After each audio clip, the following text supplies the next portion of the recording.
कर रहे हैं, हालांकि उनकी बेवफाई का कोई सबूत नहीं होता।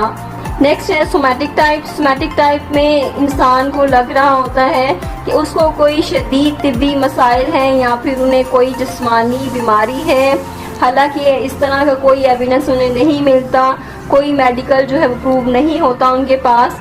देन है मिक्स टाइप। मिक्स टाइप में इस कम्बिनेशन ऑफ डिफरेंट डिल्यूजन्स हो सकते हैं।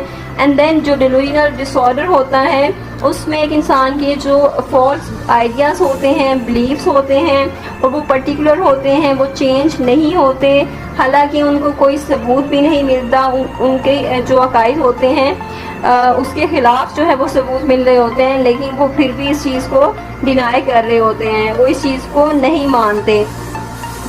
एंड देन बाकी के जो इनकी रेस्ट ऑफ थिंकिंग है या फंक्शनिंग है वो नॉर्मल ही होती है, एक्सेप्ट दी स्पेसिफिक डिल्यूजन्स। इसमें जस्ट डिल्यूजन्स ही